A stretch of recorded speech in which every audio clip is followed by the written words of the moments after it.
Hello, everybody. David Lee here, and I'm happy to be on the ETA Files with Ryan Pelton.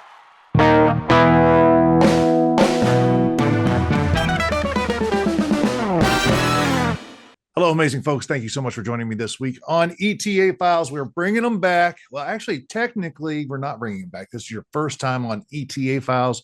I had you on the Ryan Files back in November, I believe it was, whenever we were still doing some Elvis stuff over there.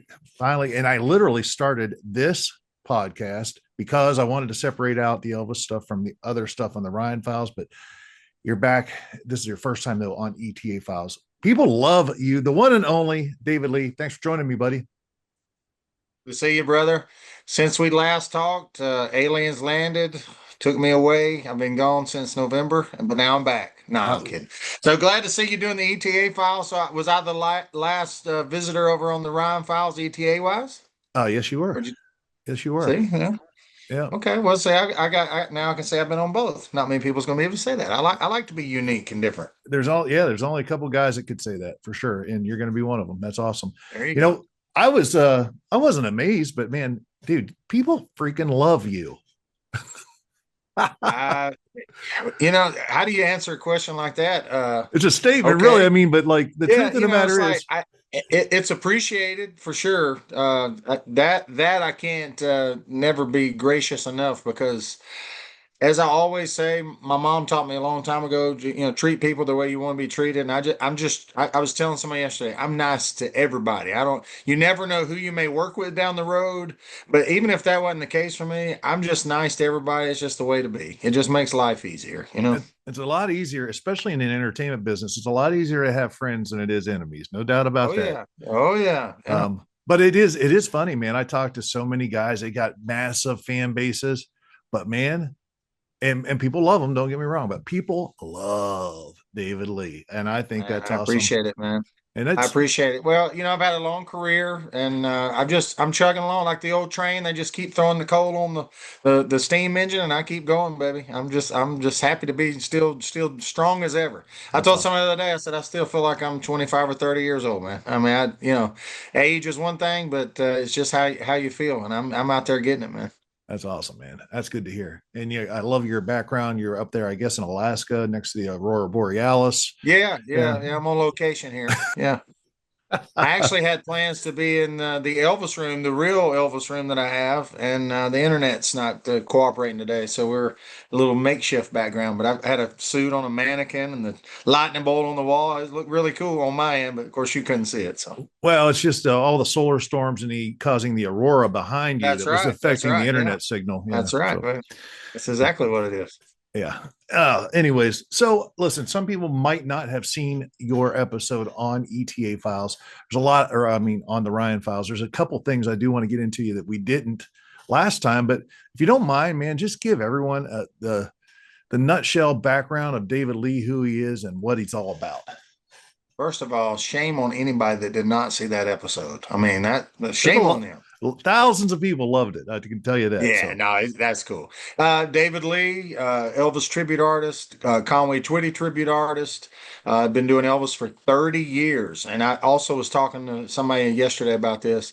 At what point do you quit saying how long you've been doing something because it makes you seem old as opposed to make you seem experienced? To me, I'm proud of it. You know what I mean? It's like to be doing anything for 30 years, that's a long time, so I'm very proud of that. I've been doing Conway Twitty for about 9 years.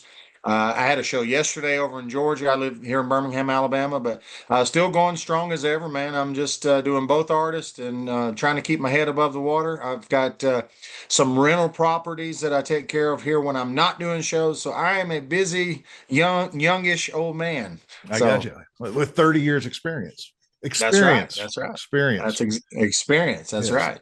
And that explains any gray you may have too. Explains it all. That's true. Yeah. Well, that's nothing you can't just brush away, right? But see, for Conway, the gray works great. So it does, man. That head of hair of his, Lord have mercy. Oh man! And then when he went gray, it was like it's just like mean, it's. Listen, the ladies love that, man. The ladies love that. They love the distinguished. When I first did the gray sideburns. I was painting them on gray, and I'm so used to the black. I was like, man, I'm not sure. And I had ladies grabbing them, and they said, ooh, those gray sideburns. So hey, I've learned to love it, man. And now I don't have to put much gray on them. It's coming around naturally. That experience thing again. There you go, man. There you go, baby. Now this is kind of cool. I'm out of Legends in Concert all summer, and so man, and I do have a couple gigs. Don't get me wrong. Like I got like 7 or 8 gigs, which kind of stinks. I wish I had like 7 or 8 gigs back to back to back to back to back. Right. So Just go then, ahead and knock them out. well, and then I could just like grow a beard and see actually how gray I am and all Yeah. that. That would be awesome. But yeah, so I'm a couple days here of growth and looking in the mirror, which I don't get a chance to do. I mean, you work 6 days a week, you Trust shave me, I every get day, it.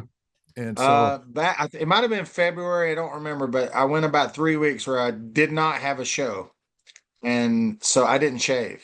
And literally people was like, man, I've never seen you with facial hair. I'm like, I don't have a chance to grow it.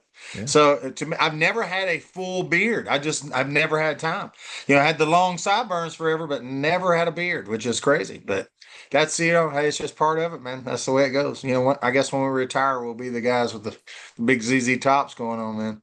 Okay, Dynasty. that's a good question right there. Okay, so you're 30 years of experience in this business. I'm right around 27, 28 now. Let's say whatever, tomorrow you just decide, yeah, I'm just gonna hang it up. I got other things I want to do. All right, how would you grow your hair? Definitely not black sideburns. No Elvis style because so many people just automatically Elvis, Elvis, Elvis, Elvis, Elvis, which when you're younger, that's not a bad thing. But over time, it wears on you because as much as we love Elvis and we love Elvis, you still have to be yourself, and so you kind of get lost in there. And so once I quit doing the black hair and sideburns all the time, went to my natural color, which is actually like reddish brown, I guess. I don't even really know. I think Perfect. Tara calls it strawberry blonde or something. But once I did that, every once in a while I would still get a little bit of the Elvis thing, but for me, I probably wouldn't shave a lot because not just for having to shave so much. I couldn't imagine one of those guys that work the office job where he has to shave every morning like religiously to go to work. I'm not that guy for sure. I shave before a show, but I may have a little stubble for a couple of days before then. I'm just that way. I guess we get creatures of habit on that. So Yeah, yeah, it's crazy. All but the definitely, years. I can see me with a long beard. I mean. I can Yeah, see a long beard, maybe a mohawk, Mohawk. All right. Hey, yeah, you can do whatever you wanted, man, if you're retired, right? Yeah. First thing I said is, uh, I will never ever be one of the people that like retires and doesn't have a job. As far as I love doing the podcasting stuff, I plan on doing that until I die, or until I'm Yeah. mentally not able to do it. Yeah. I love it, That's but funny because I was just gonna say I'm not a retired kind of person. I'm one of the people I cannot sit still. I always have to be doing something. But also, like I said, we have 7 rental properties all on the same block. I live in the same house that my mom and dad bought in 1973, the year I was born when I was about 3 months old. So I've had the same address my entire life. So I'm 52 years old, and when people say, "How long have you lived there?" Like if we're filling out paperwork, I put 52 years, and they're like, "But." I'm like, "Yeah, I've lived there my whole life." So I've slowly bought up properties around, and we own 23, I think, 23 properties around in 7 different houses. And so it keeps me mighty busy. So for me, there'll never be a retirement. There'll always be somebody needing something repaired. And I enjoy that. I'm a pretty handy type of guy. I was actually working on an air conditioner earlier today. So oh, there you yeah. go. I love Yeah, it. yeah. I generally usually don't share that kind of stuff because I figure people don't want to know that. But I think as I get older, I realize people do like to see a different side of I didn't know you could do that. So I've been remodeling my daughter's house, who just finally graduated. She's a doctor. She's finished 8 years of college, so been remodeling her house, getting it ready for her to move in. I've done wiring from scratch, new panels, new wire. Every wire in the house is new. Sheetrock, which I hate, I hate but it too. I do it. Oh, yeah. Oh, it's terrible.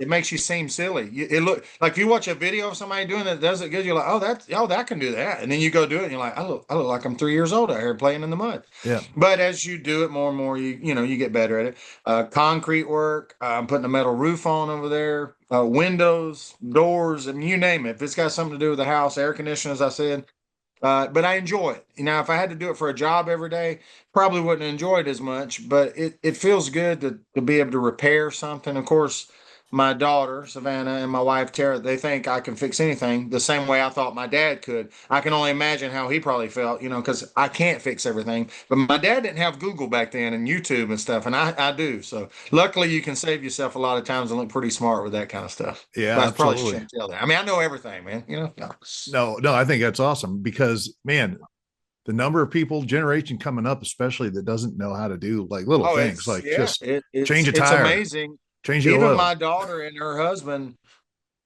they're not well versed in any kind of like anything, to be honest with you, as far as hands on.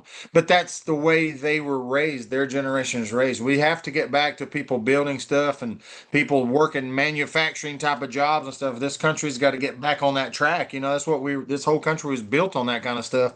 And we need to get back to that. But I'm not here to preach about political stuff for sure, because I'm not that guy. So. I got you. Yeah, I think it's awesome. One of the best things I say this all the time. One of the best things my parents did for me. They bought a house when I was in, gosh, I think it was my sophomore year of high school, and they bought a house with it was a 3-bedroom house, and but the basement was unfinished. All right, and they said, it's a bi-level, split level house. The basement was unfinished. And they said, listen, we'll give you a budget. We want you to build yourself a bedroom, a bathroom, closet, all that stuff. And then there's a laundry, got to have a laundry room down there. And then also we got to have a, what is it? Another second television room, family room, whatever down there, big family room. Yeah. And man, they, basically say, get to work. And man, that's one of the best things that ever happened. Yeah. Because I learned, you learn everything. You picked up skills doing that you've probably used a bunch of times since, I would imagine. And it gives you confidence to be able to do stuff. I joke with Tara all the time. I'm like, well, I've never tried brain surgery, but I feel like I could do it. And I'm half joking, but to be honest with you, like if a doctor said, okay, now do this and do that, I could do it. I just would get in there and do it. I'm just one of them people. If something needs to be done, I'm like, I could do that. I think I could do it. So there you go, I baby. think confidence can get you in trouble, but also can get you out of trouble too. Yeah, absolutely. That's the biggest thing. Some people are just afraid to take the first step. Right. Yeah. Which I'm into classic cars as well. And I was watching a guy. I love to watch this guy, and he does probably 25 times the amount of work on cars that I get to do in a year just because of the way my schedule is. But he's like, the number one problem that people have with their projects is they're trying to wait till they either get all the parts or they're ready to do it. He said, just get out there and start. He said, you got to start before you can finish. And people either get started and then they don't go back because they rip it apart and they get intimidated by it. You just got to keep chugging ahead. You just got to, one step at a time, one problem at a time. Next thing you know, you finish it. When you finish it, that rewarding feeling is what it's all about. Boom. I love it. That's awesome. That's awesome. Listen up, folks. Listen up, young ETAs. That's a great message just for everybody, man. Like, Sure. There's a lot of stick-to-itiveness that has disappeared, I think, in culture. And man, if you just stick your nose to the grindstone, keep at it, no matter what it is, you will find success. Yeah. You know? Well, and not to turn negative, there's so many people now that are either used to getting the participation trophy just because they were on a team, but like in my day, only the good players got the trophies or the winners got the trophies. So you had to work to achieve a trophy, which made you want to do that. And so I think the vision of the world's a little jaded. And so now when people don't get their way or everything doesn't go like it's supposed to go in their mind, they either quit, panic, give up, whatever. You can't do that. You have to persevere and just keep fighting through it because life's a tough thing. And from what I understand, none of us have ever made it out alive at the end. You know what I mean? So we just have to make the best of it while we're here. Whatever time you have on this earth, you need to make the best of it because it's going to come to an end one day. And you certainly don't want to look back and go, well, I spent a lot of time griping and complaining about not getting my way instead of enjoying the things that I do have. There you go, baby. Ladies and gentlemen, words of wisdom from the one and only David Lee. That's right. Yeah, that's right. And of course, throughout all of this, and we'll get into Elvis Explosion a little bit, but of course, through all of this is your faith. You are very open about your faith, and I think it's all interconnected too. Attitude, and that a lot of that comes directly from a person's faith. What faith in whatever it is that they have faith in, ironically enough. Yeah. But yeah, you're a man of faith, and It shows. Well, and I have to remind myself sometimes I'm like everybody else. I have a bad day. I doubt myself. The same old stuff everybody else goes through. But when you have God in your corner and you truly believe in Him, it's a magical thing. It really does work. You know what I mean? It's like when I'm at church, and of course I don't get to go every Sunday because I'm not in town. But my preacher knows that, and when I'm there, they're happy to see me. I'm happy to see them. But I'll stand up sometimes and kind of just give a little report of things that have happened, either good things or things that I've been going through. Because sometimes I think people see me and they think, oh, that guy, he's a singer, he's got it made, he'll never have any problems, he's got plenty of money. But that's not true. We all have problems. I mean, look at all the money you have and look at the problems you have. See, I mean, you're loaded with money. And speaking of, I need to borrow a couple of thousand when we get offline. But you know what I mean? So I think being open and showing people, hey, this is the real me. And I can't do it by myself, but with God in my corner, I can do it. And if it doesn't work out my way, He has a reason why it's not working out my way. And I just have to believe in the reason that He has for making things happen the way they do. And that's the way I live. That's the way I live, man. I try to put every decision through Him. Like now, if I want a piece of gum or something, no, I don't pray about it. But if it's a somewhat large decision, I always pray about it and ask Him to guide me to make the right decision. And we need that guidance. We don't know everything. He Yeah. knows everything, man. He knows everything. He's got it all wrote down already. I wish I knew it already, but I don't.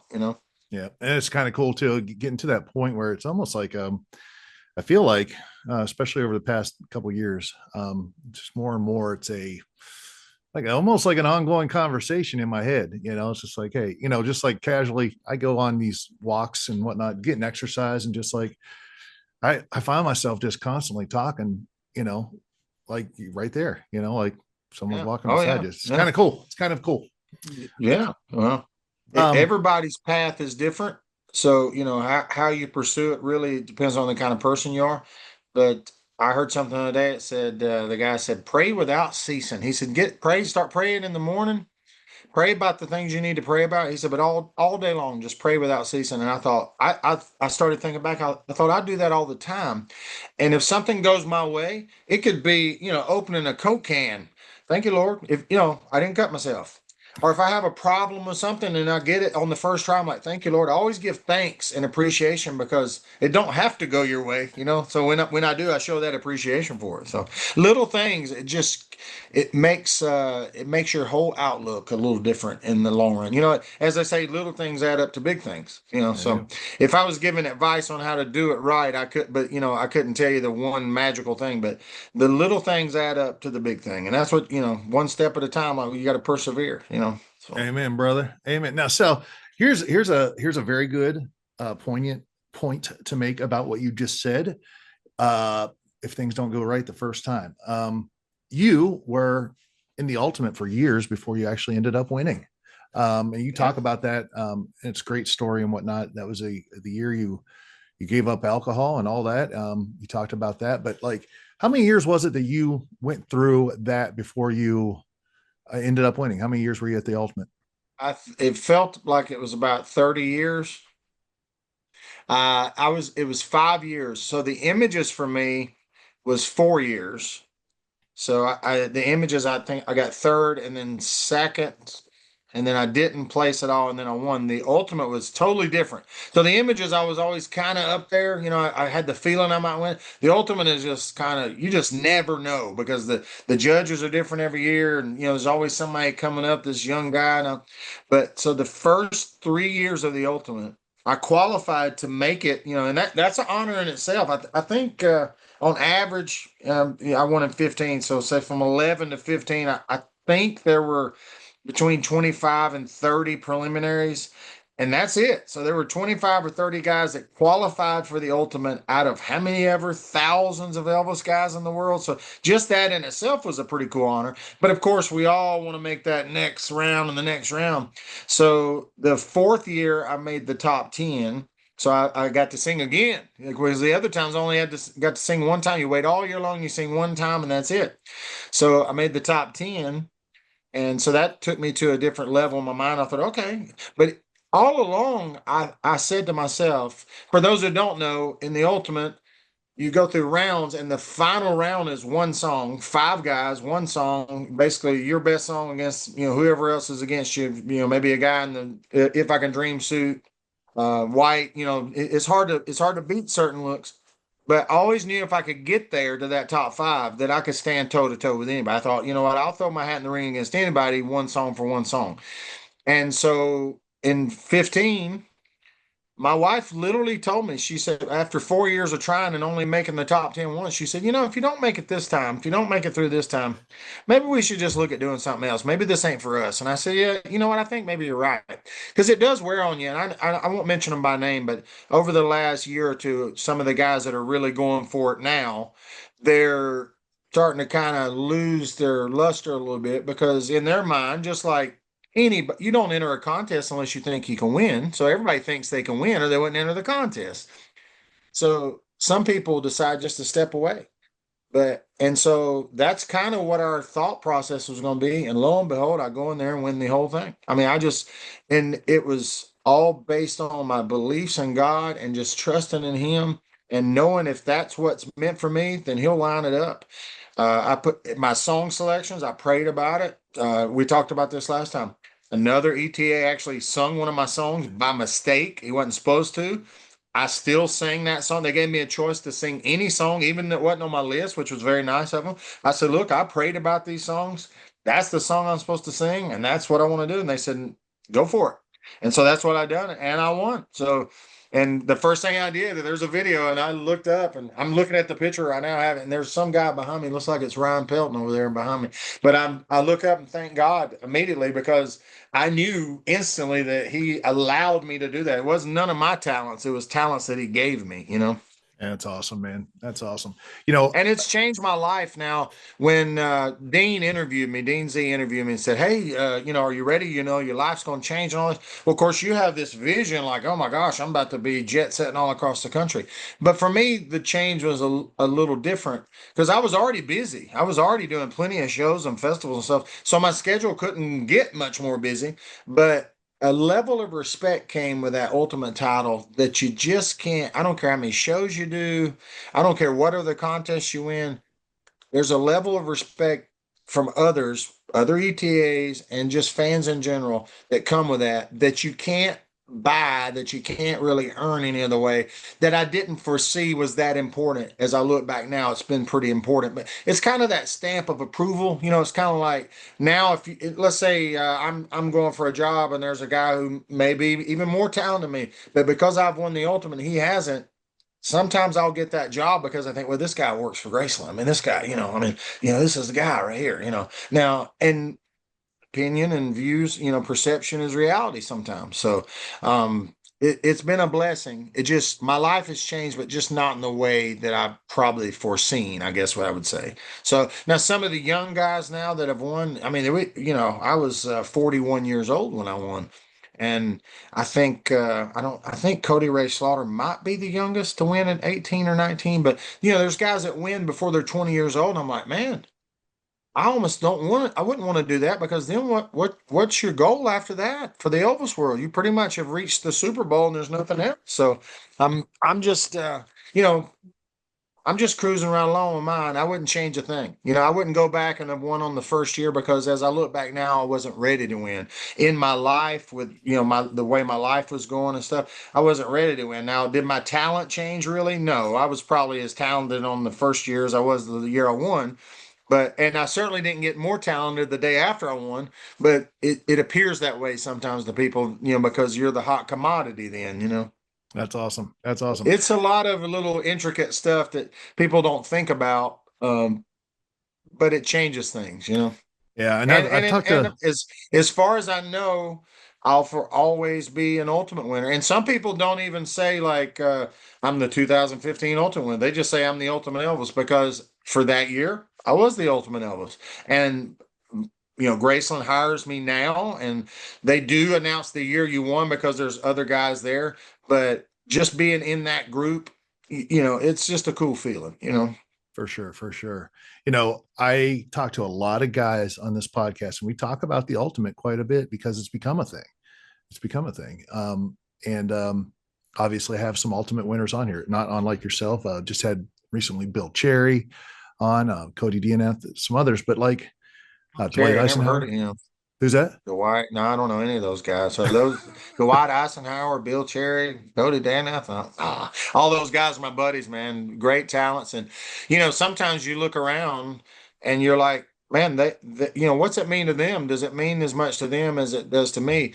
And I can tell you it does. Right. Just from being backstage with them, being friends with them. It's a prideful thing, and it's something that it's something to be proud of because not one guy went in there and won that thing without working for it. Every single person that has won has really worked on his craft to try to be the best in the world. And me and Tara was watching TV one night, and I'm not a very boastful person. Like she will brag on me in a minute, but like when you say, "Oh, tell everybody about the great David," I'm yeah. But I was sitting there watching TV, and just out of the blue, I thought, you know what? Twice in my life, I can say I was the best in the world at something. Like that's quite an achievement. I mean, if you were bowling or rebuilding airplanes, or if you could say you were the best in the world, I mean, that's pretty impressive, to be honest with you. And it just kind of took me aback. I never really thought about that before, but it was, that's the case. But I've got 30 years in now of working on it. So I mean, if you're not going to be the best in the world, why do it? If you don't think you can be the best, I'm just one of them people. If I can't do it better than the next guy, I don't even want to do it anymore. How did So. it change over the years? Because the guys I talked to that are going to the Ultimate this year, there's a number of them. I'm not going to name them. They've been on this podcast. They're already qualified. They're going to be there. I just talked to one on the phone right before this interview. Just catching up with them. As I like to keep up with the guys, just to encourage them. But Sure, yeah. what advice would you give? And then also, like, your 5 years of doing this and just maybe changes in you as a human being. How did you go into a contest? Were you nervous? Were you energetic? Were you overthinking, or were you calm? How was that for you? Because that's the thing that so many people talk I'm about. definitely an overthinker. I get even before a regular show, I get real anxious because I want to do a good job for people. And let's be honest, even though I'm not being judged any longer with a pencil, every time I go out on stage, I'm being judged. Somebody is making an opinion of you, and you have to have a pretty thick skin to do that. This is a hard job, whether you're paying a tribute to Elvis or Conway Twitty or Michael Jackson, or whether you're doing your own thing. People have opinions, and some people don't mind sharing them with you. And that's fine. Everybody's entitled to their opinion. Lucky for me, most people tend to like me. Everybody. Like somebody will Everybody post a likes video you. of you on Facebook, and there'll be 900 good comments and one bad one, and the one bad one just like devastates you, and you're like, man, I can't believe that. But not everybody's going to like you, not every. And that's the crazy thing about the Elvis tribute. You're different than I am. I'm different than Cody Danath is. Cody Danath is different than Bill Cherry. Bill Cherry's different than Dean Z. But we're all doing Elvis, and somehow that little part of what we got comes through.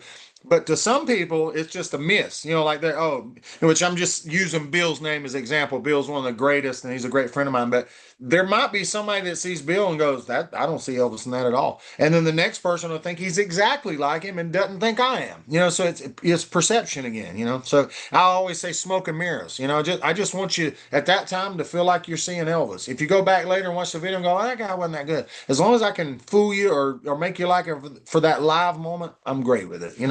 Yep. But And as that's the far thing as too. advice, Yeah, go ahead. I was listen, I won't say who, but I was talking to a guy that's in the ultimate, and I had a show in Georgia yesterday, so I had a little steering wheel time coming home, and I was thinking of this song, and I'm not going to mention the song either because I won't give the thing away, but I thought, man, this would be a fantastic ultimate song, 100%. Nobody's ever done it.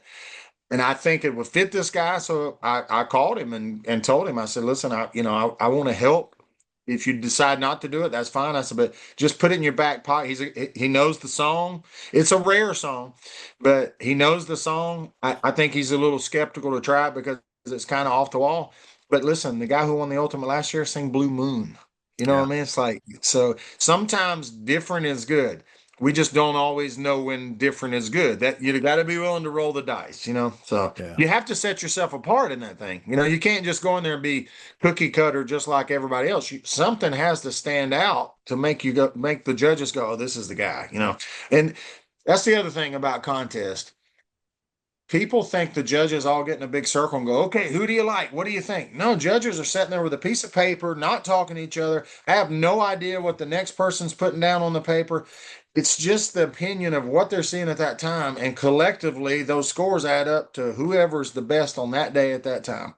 And if my memory serves me correct, like I said, looking at that picture, there was a guy named Ryan Pelton in that same year that I won. And I remember you were top three. I think you got third that year. Is Yep. that correct? Yep. And so another funny fact, Dwight Eisenhower got second place in the Ultimate. He ended up winning the next year.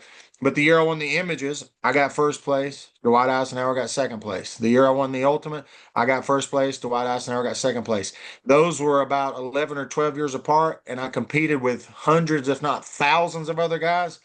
Rarely did Dwight and I ever get first and second. Now there were several times where he got first and I got second or I got third or something like that. So I'm not saying that to say I'm better than Dwight Eisenhower. That's not what I mean. Just out of the happenstance of all the things, my two biggest wins, Dwight Eisenhower got second place.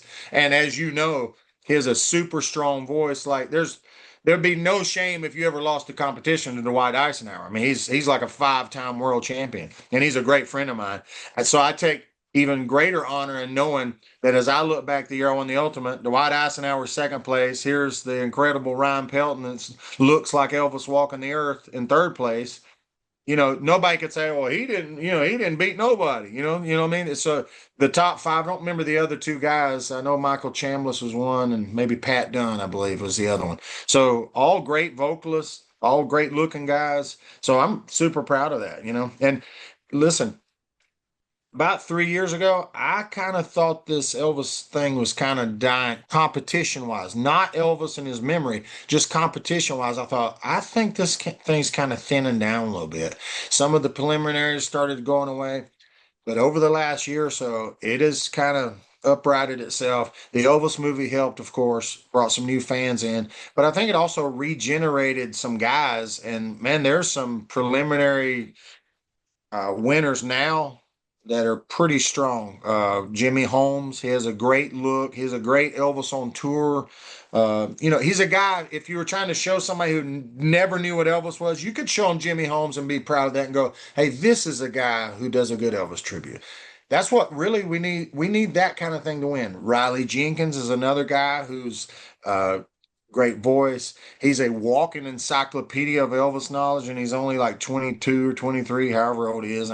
But he would be a great winner. So there's more guys than that, but there's a really good crop of guys who are hungry to win that thing, and they're deserving to win it. And that's good. That's what we need to keep this thing going, because we have to keep it going, man. And not to say me and you're getting old, but we're not competing and we're getting old. And we're the same age, so yeah. And Elvis is staying just like he was, but you and I are getting old, and that's the way it works. That's what makes it great. There was only one Elvis. There was only one, man. I was just telling somebody yesterday at the show, I said, on top of Elvis being great, he came along at the right time. I said, think about this.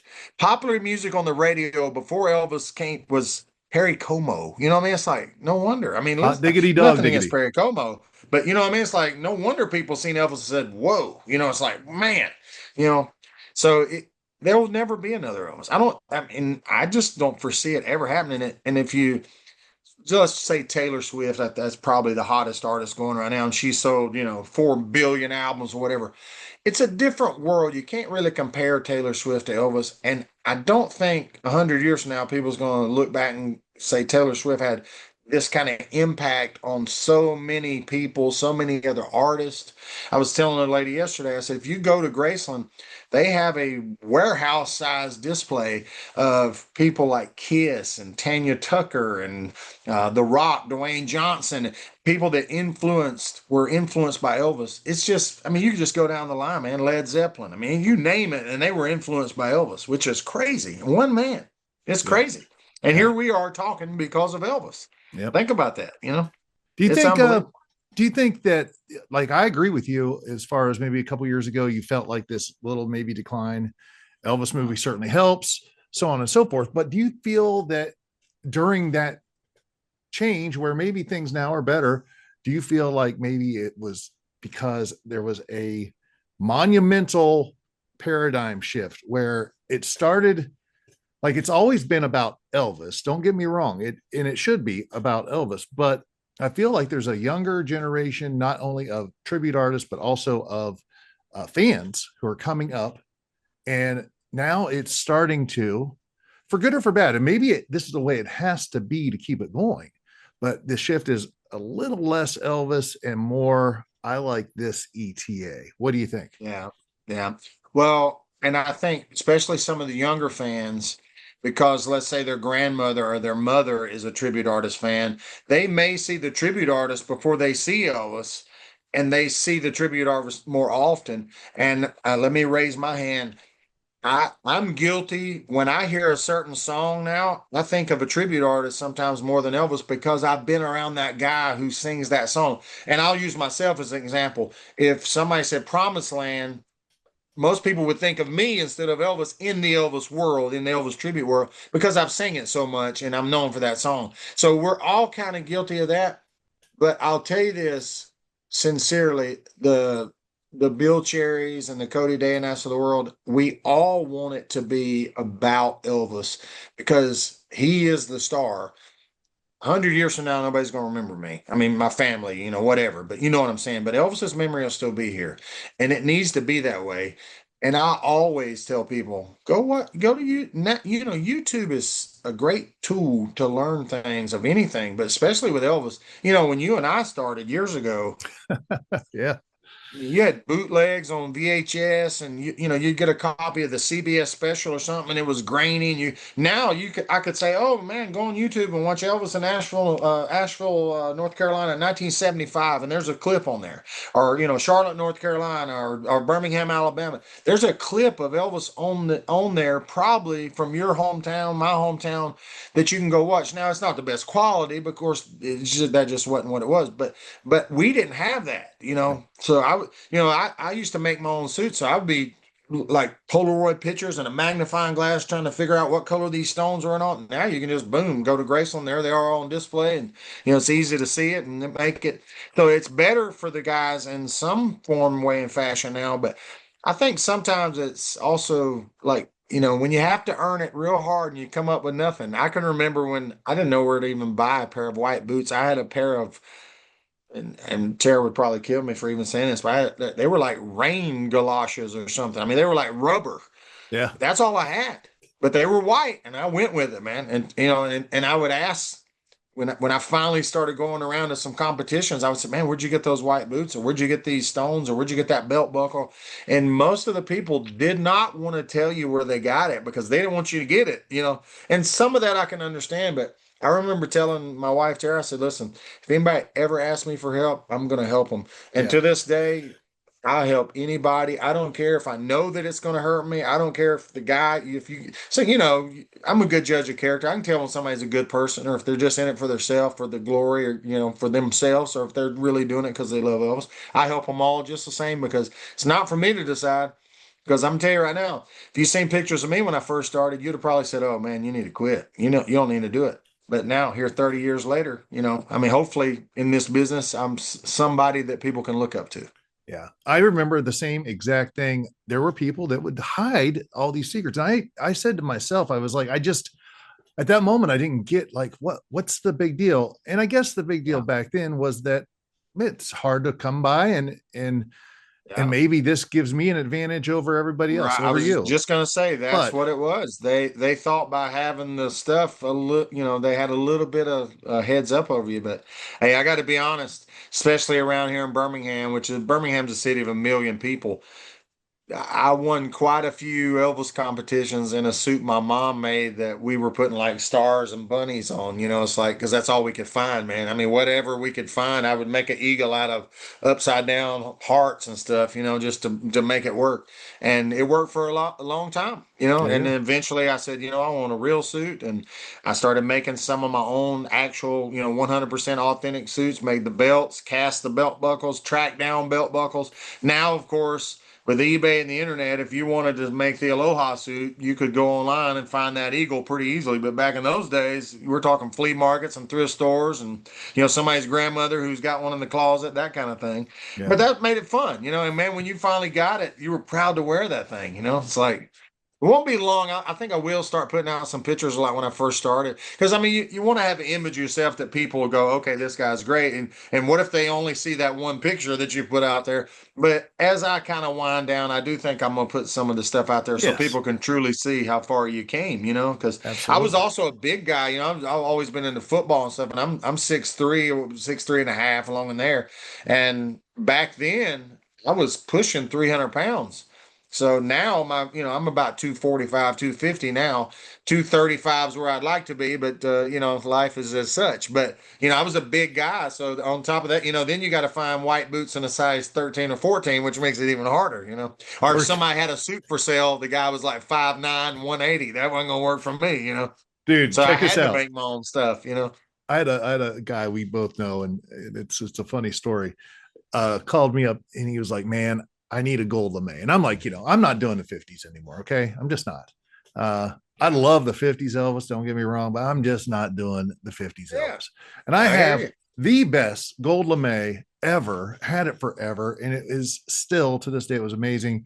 And he's like, "Hey man, I'd really like that." And he's about our size. And you and I are very close to the same size. You're just big old barrel chested guy, but he's one of us larger dudes. And he said, I got a brand new whatever jumpsuit. I'll trade you that for this. And I was like, sure. Okay. I get the jumpsuit. Beautiful. All right. Brand new. One of the earlier ones, but man, the sleeves are like, 3 inches too short, and it's just like, that's what you and I have to go through. When you were in Branson performing, when you were performing as Conway Twitty, dude, number one, I can't believe how many stinking costumes you got, which is amazing. But you have the ability to go out there and find all this stuff. You've been doing that for a while, I can tell. Like I said, I enjoy it, and it just makes it more rewarding. So I think I don't remember exact number, but like 24, 25 costumes to Branson. And then I bought enough stuff for probably 15 or 20 more while I was there, and actually wore some stuff that I bought that I picked up at the Salvation Army and a flea market and, some lady on Marketplace and those kind of things. So it was the best. It was the best. Oh, you'd come into work every night and you'd be like, "Hey man, I'm in there, working on the computer as I always do." And you'd come in, "Hey man, what do you think of this?" And you do the turnaround. What do you think? I think. What do you think? Yeah. And you'd be going to do photos. You'd be like, "Should I wear the pink shirt or the red shirt? What do you think? What do you like this belt?" I was like, "Man, we're playing like Barbie doll makeup. This is awesome." Yeah. That's a long way from the guy I used to. All I had was the red burning love suit when I first got my real first suit. That's all I had. So when I went to a contest, there was no question of what I was going to wear. Red burning love.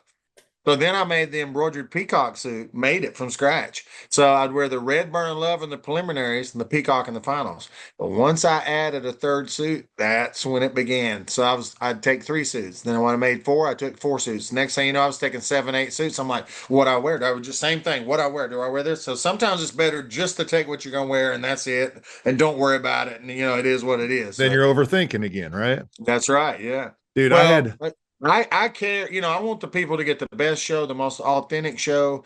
And, to find some of these Conway costumes I have, some of them I bought out in Dallas, Texas, and they're like vintage from the 50s, 60s, 70s. I mean, they're legit right on it, man. And they're hard to find, but they're the right color, the right cut and everything. And that just makes that's priceless to me. I mean, anybody can have something made, which speaking of, hold on, I want to show you something, okay? I'm going to show you something. Stay tuned. Don't go anywhere. There we go, ladies and gentlemen. Watch out. I've only wore it once, and unfortunately it's not on a hanger, but check this out. I was hoping to have this before I went to Branson. I had this made. Check this baby out. Well, you're gonna have to pull it back. It's disappearing with the background. You can't see it. Yeah, the background is knocking it out. Dang. You'll have to see it another time. But it's a true 100% authentic Conway 4-piece outfit with the bell bottoms, rhinestones. Are you getting a little glimpse of it at least? There you go. Yeah, a little bit. There you go. Is it green? Yeah. It's like teal. Yeah. It's like powder blue and green kind of mixed together. But of course, I was hoping to have it by the time I'd been waiting on it for almost 2 years. But I Hey, finally got it. I wore it at a local Conway show I had about 3 weeks ago. Man, it felt great. I can't wait to put it on. I got a couple Conway shows coming up in Texas. I'm gonna take it out there and wear it. do me a favor if you can, real quick. Can you just throw the Yeah, jacket on? sure. I just want Let to me see if find you it here. I just want to see if you disappear and you're just ahead. Yeah. I don't know. This is the vest. I actually don't know where the jacket is, so the vest will work. So All right, let's just see what we got. I can't see it all. let's see. No, it works that way.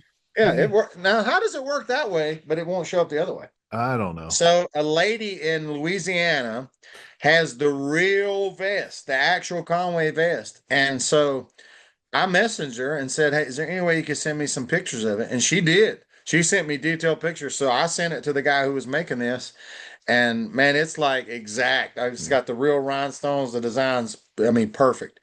And Conway had he had one of these in red and white and brown, all the same suit. And I was ready to order like 5 of them. And I thought, you know what? Let me wear this one a few times and see. So yeah, I imagine somebody's just now tuning in and go, what the heck's going on? He's got on a Stax t-shirt with a Conway thing with a Tupelo hat on. So Yep. Folks, perfect don't match. don't And it, let don't let him fool you, folks. Actually, the truth of the matter is that David Lee, you heard earlier, he's a handyman. He goes out there and fixes all of his rental properties, but he's literally wearing that vest with nothing on underneath it, working on the that's air right. With conditioner. a nail apron. And that's it, baby. That's David Lee. I love it. That's the real show right there. Yeah. Hey, let's talk about lacrosse, man. Yeah, dude. We're gonna have you up there as a headliner. I'm so excited about that because you are not only going to be doing Elvis Presley, but also Conway Twitty. Conway And Twitty, yeah, man. yeah, and Yeah, I'm excited. I've been to lacrosse a few times. I won up there way back when, man. 2001, I think it was. I've competed a few times. Love Ronnie Craig, love you, love the place. Excited to be back. Just can't wait for it to get here. I mean, yeah. I'm excited. And the ultimate is the big banana. But Ronnie gives away so much prize money, man. I mean, if you're just in it to win the check, my gosh, man, that what a chance it went. I never won that much in a regular contest. Yeah. I mean, I think I won like $3,500 in Tupelo. I think was the most I ever won. You know, back in the days when me and you won the images, it was like what $1,000 or something. Yep. It wasn't very much money, but you Yep. didn't do it for that. You know, like the money never crossed my mind. Yep. But I gotta be honest with you. There's guys that make a decent living just go around the contests and placing in the money, and that's it. But you need that because these suits aren't cheap. You know, you got to keep greasing your wheel, so to speak. You know. Yeah, and there's going to be. We're hoping. We're trying really hard. I had a meeting yesterday with Ronnie. He's really stoked, man. Really excited about Oh Elvis yeah, yeah. Explosion this year. But we got potentially upwards of 60 Elvi competing. But Golly. what's really cool about that is we have 3 preliminary rounds, 2 this year instead All of right. just 2. So you're getting more Elvis if you're coming out to Elvis Explosion. But the top 10 guys, man, you can place 10th and still walk away with at least $1,000 in your pocket. You know, Yeah, that's I a mean that's a that's big unheard deal. of. No content. Even the ultimate doesn't do that, man. I Yeah. mean, you just that's pretty cool. And let's say an up and coming guy goes in there and gets eighth place. He's going to make a good paycheck. It's going to inspire him to continue on. That's really good. You know, Yeah. that's it's all signs point to yes. And the fact I'm getting to do Conway and Elvis, I love it, man. I Yeah. love it. It's going to be great. So we're going to have you headlining along with myself, which I'm just there. I mean, I'm doing live streaming. I'm kind Sure. of the Yeah. jack of all trades, but then also Joseph Hall. So it's going to be an Yeah. exciting weekend. I think people are really going to like it. Oh, Obviously, it's get your tickets, Elvis Explosion, kingexplosion.com, or go on Ticketmaster and look up Elvis Explosion, La Crosse, Wisconsin. That's the 3rd through 7th of September. And this guy's going to be up there wearing his awesome, yeah. brand new. I'll bring the new suit, man. Yeah, that'd be a great place to bring it. How long has the explosion been going on? Dude, Long time, man. yeah, this is like the 28th year, I think. Man, 28th year. that's yeah. I mean, That's hard to do too, and to continually have top-notch talent, contest-wise, but headliner-wise. So kudos to you guys, man. And I'm Yeah. I'm excited to be going. And I remember And stories about it. September will be here before you know it, man. I mean, it's already July. Golly. Yeah. You know, this year's been a blur. Not going to kid you. It's just been a blur between trying to get my daughter's house done and then like I said, I had a show yesterday on a Wednesday, so it's which I don't have a show this weekend. 4th of July weekend, I'm off. I've done those things where you do like outdoor festivals and stuff. I can't say I miss it too much, man. It can be hot in the jumpsuit outside in July in Alabama or in Tennessee or whatever. I did one right outside of Memphis a few years ago, and I was like, man, this is cool. It's like 15,000 people there. But showtime was like 3 o'clock in the afternoon. Oh man, 2 songs in, I looked like somebody had dumped a bucket of water on me. It was so humid, it was miserable, but you smile and go on about your business. That's all part of it, man. Dude, I just did last week. I was out in Salt Lake City. About 10,000 people out there. I mean, it was an awesome thing. But we rehearsed at 3 o'clock or 2:30 in the afternoon. We were rehearsing with the band. It's a band I never worked with. And really hot, 96 degrees outside. Yeah. Myself and Lori Mitchell Gay, who performs as Tina Turner, was there. Okay, and it was brutally hot half an hour before the show. And I don't even know the gentleman's name. Because like I said, I've never worked with him before, but a half an hour before, the bass player had a stroke, and it was probably in some way heat induced. I mean, it's just, crazy. Wow. So yeah, got to be careful out there. I've got 4 of those gigs this summer that I'll be outdoors like that. So I'm going to, as they say, hydrate, which trust me, I get that a lot. My daughter's a doctor. She's like, you need to drink more water. You need to drink more. I'm like, I drink 7 bottles of water. It's just hot. I mean, if you're outside and doing something, you're going to be sweating. So, oh yeah. That's just part of it. It's been hot ever. I think the other day in New York City, it was like 100 degrees. It's just, the weather's been crazy, man. Absolutely. But, and when they say when it's something you can't control, there's no need to complain about it. So, yeah. And the worst part of it is, people want me to do leather, but man, leather and it's tough. It's tough. That's torture because that leather don't breathe. Leather don't breathe. So I picked up a leather from you when I was there in Branson, and I wore it at a show in Georgia. First time I'd done leather in 20 something years, and I just wanted to do it more or less for myself.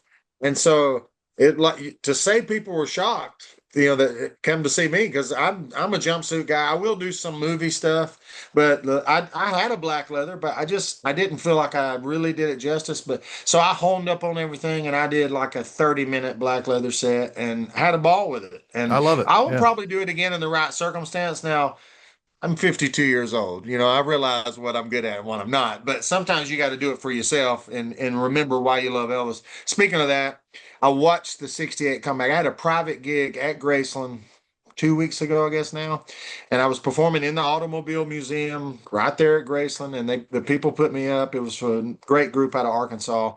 And they put me up at the guest house. And so for those that stayed at the guest house, so 24 hours a day, the 68 Comeback Special's on, and Aloha from Hawaii's on, and they have a channel of all kinds of Elvis facts and stuff and what's going on and all that stuff. And so I usually watch Aloha from Hawaii because that's what I'm usually getting ready for a show or something. So the other day, I had a couple of hours to kill after sound check. So I watched the 68 Comeback, and it's the first time I've watched it beginning to end in a long time because I don't do the 68. Now, I could, sing every song word for word because I know it so well. But you forget how great Elvis was in those kind of things until you actually sit there and watch it with nothing. I wasn't watching it because I was doing this certain song and I wanted to do. I just watched it as a fan at Graceland, and man, it just took me right back to like 25 or 30 years ago when I was just hungry for any kind of Elvis thing. It's Elvis never gets old, man. It never gets old. I listened to Elvis in the car all the way over to do the show yesterday, and heard songs like "Lonesome Cowboy," just oddball songs that you don't hear all the time. And I'm like, man, you forget how good this guy was. I mean, Elvis had 86 gospel songs, but he wasn't a gospel artist. There's gospel artists that are only gospel artists that don't even have that many songs. Think about that. Yeah. He was great at country, rock and roll, gospel, rhythm and blues. You name it, Elvis could do it. Elvis sang Guadalajara in Spanish. I'm like, but he didn't really speak Spanish, but he sang the song. And if you heard it, you would think, man, that's a Spanish guy. I mean, it's great. It just blows my mind. That's what makes it fun. I love it. I love it. I I love could your tell. passion. I got you right there. I could tell you. I You're love like it. you. Hey, you know I what? got you.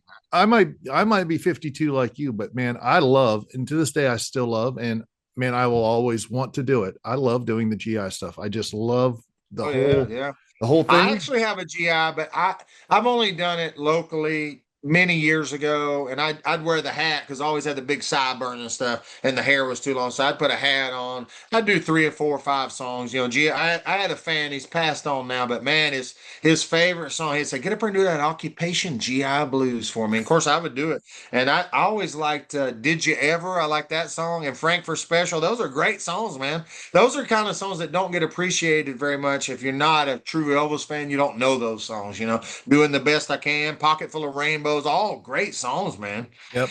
And Elvis is one I of the only people you could just name a movie and you're like, oh yeah, he had several number ones, but oh, this is a good song. But if just say Doris Day, she was a movie star around the same time. I don't know what she sang. I know she's famous, but I don't know what she sang. You know, it's like, but Elvis was. I mean, even his B stuff was great. You know, when you really dig into it, man, his voice was incredible. As that '60s, that airy sound he had on some of those movie songs, man, it's great. You know, and I like the goofier the better. People's like, oh, the movies are, but guess what? Elvis was getting paid $1 million. He didn't pick the script; somebody else picked it. Would you not do it? I mean, give me the goofy movie for $1 million. But as at least we got something now, professionally filmed stuff to look back. And one of my favorite songs when I do an Elvis festival and they're putting me on the weird songs, I'm like, give me "Song of the Shrimp." I love "Song of the Shrimp" from Girls, Girls, Girls. Saw three shrimp in the water. It's just a cute little song. And it's a song nobody ever sings, so you never have to worry about somebody else doing it. You know, that's the awesome. band may not like you too much because they're like, "What? Song of the Shrimp? What is this?" You know, but it's fun. You know, it's fun to dig in there to some of those rare songs, man. I just had Joe Zanelli from Change of Habit on Yeah, not too yeah, long ago, and he told everyone pick some weird, not the normal song. So when you yeah. come to lacrosse, he'll be up there as part of the band. Please sing "Song Do of the some Shrimp." different, yeah. Well, I'll just say, "You Gave Me a Mountain." What a great song! But can you imagine how many times Joe Zanelli has played "You Gave Me a Mountain"? I'm sure he would love to do "High Heel Sneakers" or something different every once in a while because you lose your edge over time, you know. And if it doesn't get, let's say "You Gave Me a Mountain" doesn't get done 15 times in lacrosse, man, when it finally does get done, it's going to come off hard and fresh because it hadn't been overdone. You know, we always, all the Elvis people say this. "Suspicious Minds," "Folks Out," great songs, but when you hear them 30 times in a weekend, it tends to kind of lose its edge. You know, it's like they're Yep. great, but anything's great, but you don't want to burn out on it. You know what I mean? Yep. So, I'll be doing GI up there, which I love. Like I said, on the outdoor thing that we're going to do, which is just tracks, but it's like on Thursday. You, me, and yeah. Joseph. I'll do GI there, but then the rest of the time I'll probably be doing leather. And I mean, even though it's not a leather song, he was talking about some, different ones. I think I'm going to do for sure. I want to do "Loving Arms." Oh, yeah. I love Love that that song. song. Um, I'll probably do "Long Black Limousine." Yeah, man. You speaking Just my language now, buddy? yeah, Yeah. there's just some really cool songs from uh, that I like. That I mean, they're not necessarily leather songs, but you can still do them. Yeah, but And that's "Long Black Limousine" always worked in the leather to me. It just has that feel. It's like "Power of My Love." That's not really a leather song, but you hear it. yeah, People wear the leather and sing it. It just fits. I call it "No Man's Land." It's not really a jumpsuit song. It's not really a leather song, but it fits more to the leather to me. Some of them just do. yeah, you're absolutely right. Yep. Yeah, for sure. So what do you Oh, got it's gonna going be on? great. It's gonna be a fun time, man. I mean, there's so much going on up there. If people's never been, it's gonna blow their mind. If they've been, they know what they're in for. That's why so many people go back every year because they know it's a great time. And you're Absolutely, gonna man. see. Would you say 60 contestants? Oh my Right, gosh, man! I right don't know. now, right now we have 63, I think, on the list. So I think in Collingwood, which was the largest Elvis festival in the world, I think they had 100. But it was 100 Elvises, so not all of them competed. Some of them just had no interest in competing. But they would have 40, 50, 60 competitors, and they had categories and stuff. So is lacrosse categories? Is it just whoever's the best wins? Whoever's the best Yeah, wins. that's great. Yeah. Well, categories is great, but if you got one guy in the black leather is really good, And then you got a jumpsuit category where there's 10 guys that are good. It's kind of, can be unbalanced. So sometimes, winner take all, so to speak, is the best way. Yeah, I went But to it's going to be Collingwood great.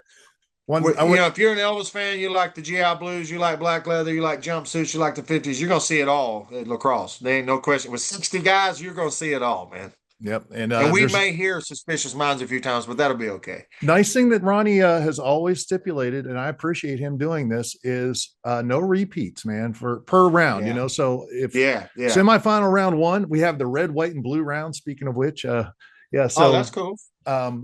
yeah, and it's just going to be, the top 10 guys scores Yeah. from those 3 rounds are going to go to the finals. But yeah, the bottom Yeah. line is no repeats in the red round, no repeats in the white round, no repeats in the blue round, and no repeats in the finals. So, Right. you might Well, that hear keeps it suspicious somewhat minds. fresh for the audience, so they don't hear any one song, so they lose their luster on it. But it also makes the guys think outside the box, like you were saying, Joe. Pick some different songs that way. But also, you can showcase maybe a part of your voice that you normally wouldn't feel comfortable doing because you're going to do Suspicious Minds. Well, guess what? It's already been done. So now I might do "You Don't Know Me" or whatever, the Loving Arms, something like that, and lo and behold, a guy may win who didn't realize he was going to be able to win singing, He'll Have to Go or something where your voice really shines. I mean, there's so many great songs and approaches, and everybody's got different strengths. That's what makes it interesting, to really see how it unfolds. I mean, you got your top guys that are going to be consistent, but sometimes a guy will come up and just surprise you, and that's it's fun to watch. Even as an old guy who doesn't compete anymore, I'm still an Elvis fan, and I want the best guys to win. So it's really cool to see somebody kind of come up and do a good job. But I was going to say about Ronnie Craig. I've known Ronnie now for let's see, 24, 25 years, I guess. Long time.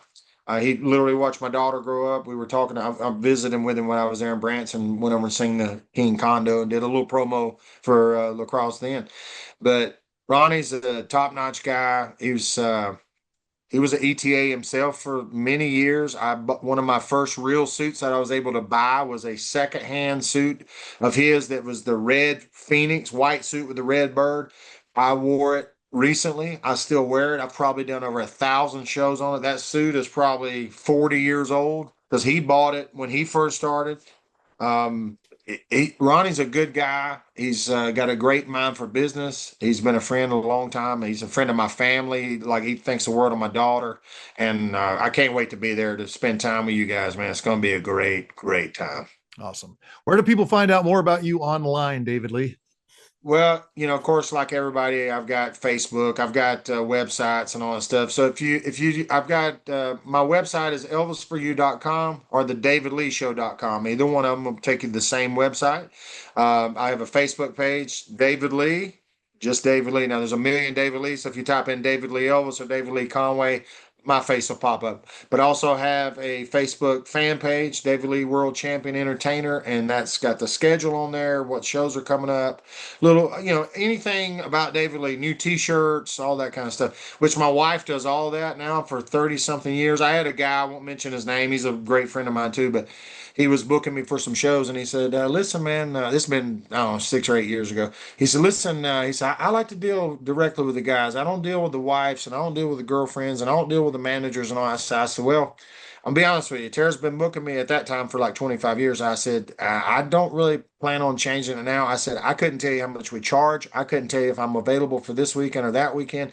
I said, "That's just the way we do it, man. I'm sorry. I don't want to be hard to get along with." But she's my right arm, I guess is my point. Without her, I couldn't do any of this because she loves this. Last night, she was up working in her office, working on a flyer for a show, working on a t-shirt, a Conway t-shirt, working on stuff for our event, Clam Bake, that we have once a year. And that was last night at about midnight. She does that every night of the week. And then she works a full-time job. And she is really, when like they say, behind every a man is a better woman, or whatever the saying is. She really deserves 90% of the credit. When we first come on, you said everybody loves David Lee. Well, everybody loves David Lee partly because of Tara, because she paints such a good picture of me. Not that she's trying to portray me as something I'm not, because I'm great. Can you see me out there? You know what I mean. I think you guys know what I'm getting at. I don't want to beat a dead horse here, but I'm just thankful for, and I'm thankful to all the fans that stood by me all these years and new ones. I just made some new ones that in Arkansas people didn't have a clue who I was. That when you first go out, you've done these shows, you're just Elvis. You know what I mean? You're just Elvis, man. They don't know you by name, and that's fine. I get that because some of them will never see you again. But some of the people at the show, they're not the guy that hired me and some of the other people, friended me on Facebook. They've been messaging me. You develop friendships doing this stuff. And sometimes you get hired multiple times. Sometimes you just become friends with a person. I become friends with a guy that hired me. Then like he's played music for. I've hired him. He's hired me. But we're friends, and he lives across the country. And so that guy's Eddie Stevens, by the way. Maybe he's watching this. Love you, Eddie. There, Anyway, there you so go. yeah, hey, I do want to mention my event, Clam Bake, if I could do that. Clam Bake, we have it once a year, Gunnersville, Alabama. I want to have the big guy on the other end of this camera there one of these days, I'd love to. to I'd get love Tara it. to get with you. And I know your schedules just be hard to pin you down for that, but it's Mother's Day weekend every year. We lose some people because of that, because people are like, well, I got to stay with my mom and visit my mom. But we also gain some people that bring their mother or they bring their kids and they make a weekend out of it. It's the most beautiful venue you've ever seen. It's here. It's about an hour north of Birmingham. We make it fun. It's we don't shove anything down your throat, but we have a great gospel show.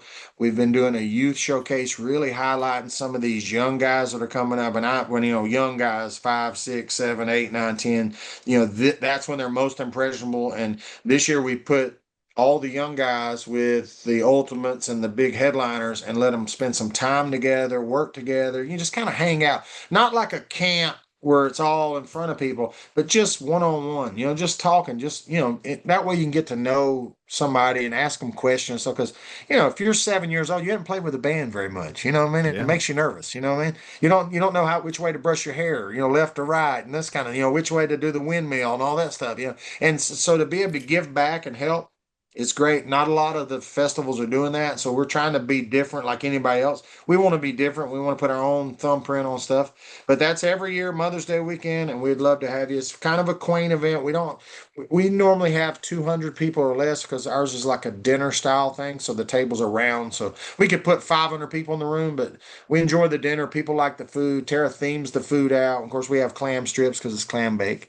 But we do like this year, the theme was Harem Scarum. So Tara got me the Harem Scarum outfit, and I come out singing Animal Instinct and So Close Shit So Far Away. So just really some odd, fun stuff. And then, of course, we had Bill Cherry and Cody Danath and Austin Irby and Riley Jenkins. We had a real nice lineup of guys, and it's just a fun time. And that's my own event. That's the only one we do all year long where we put our name on it. It's David Lee's Clam Bake, and we're super proud of it. And Tara does 99.9% of it, her and my daughter. So I literally it just says David Lee. The rest of it they do. I show up and set up the stage and the lights, and they do all the hard stuff. That's awesome, man. Hey, anytime you want me down there, I'd be happy to.